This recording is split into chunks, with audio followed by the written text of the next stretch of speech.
This story is told by Brian, who experienced a dark moment in his life 7 years ago. Brian, a hardworking man employed in a distant factory from his hometown, received frequent invitations from his mother to return home, as it had been a while since they last met. One day, Brian made the decision to return to his hometown to reunite with his mother. Prior to that, Brian invited his two old friends, John and Tom, to meet at a familiar eatery where they used to gather before Brian headed home.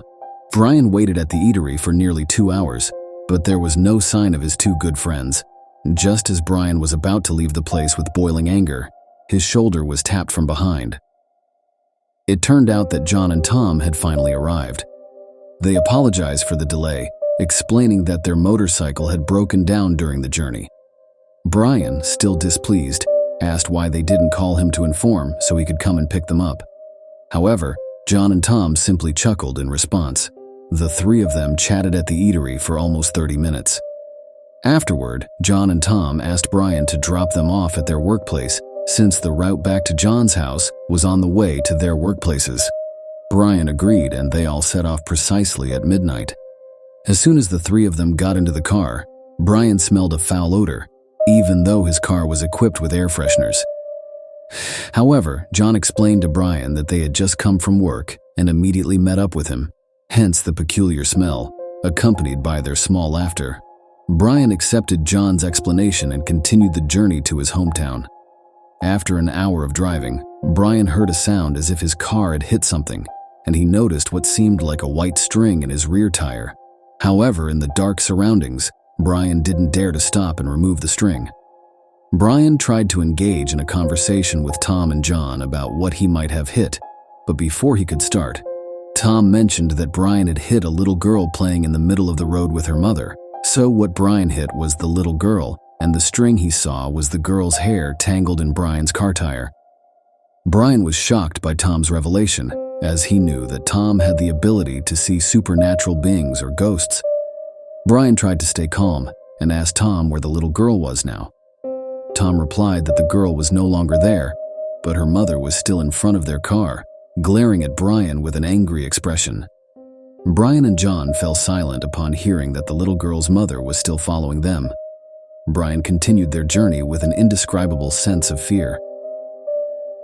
The fear experienced by Brian had not yet subsided when suddenly John complained of stomach pain and urgently needed to use the restroom.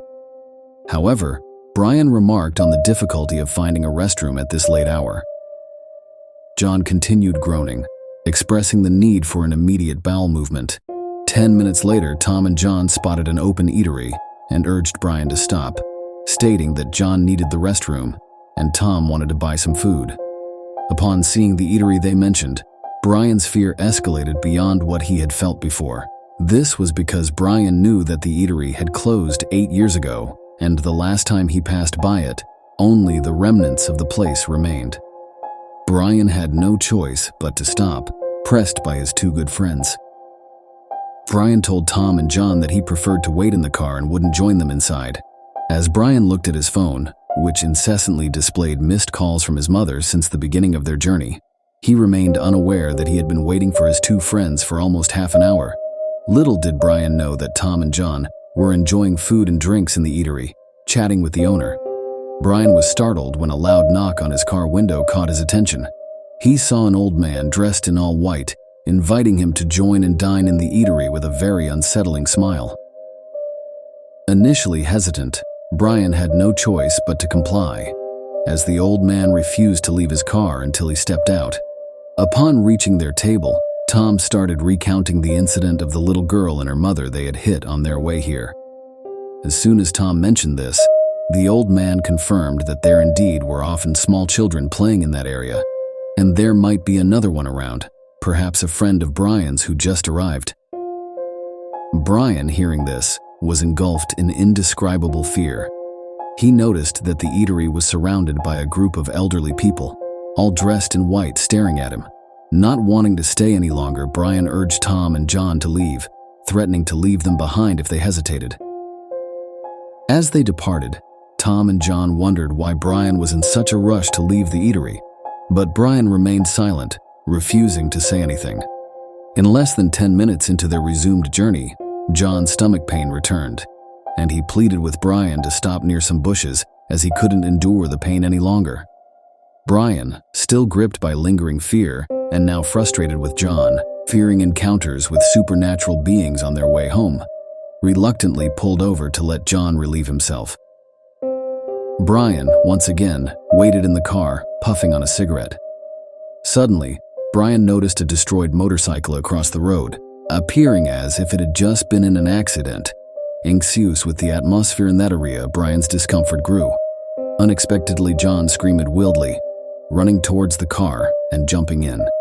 He explained that while in the bushes, he intended to gather some dry leaves, but suddenly, someone approached from his right side, offering him tissues. Assuming it was Tom, John looked up, only to find out that it was the old man they had encountered at the eatery earlier, handing him the tissues. This revelation prompted John to run frantically towards the car. Brian, hearing the account, remained silent, knowing that the eatery they had stopped at earlier did not actually exist. They continued the journey in intense fear until they reached Tom and John's intended destination. However, at that moment, Tom and John requested Brian to drop them off at a location slightly farther than usual. Brian initially wanted to drop them off at the usual spot, but Tom and John insisted on being led out there. Brian complied with their request. Before parting ways, John and Tom advised Brian to take care, as they might not be able to accompany him further, and not to be saddened by whatever might happen in life afterward. Brian laughed at their dramatic advice, knowing that Tom and John always had a flair for drama whenever they met and parted ways. Brian continued on his way, feeling exhausted and deciding to take a short break at a rest area. Checking his phone, Brian noticed 40 missed calls from his mother since he arrived home, along with unread WhatsApp messages and voicemails.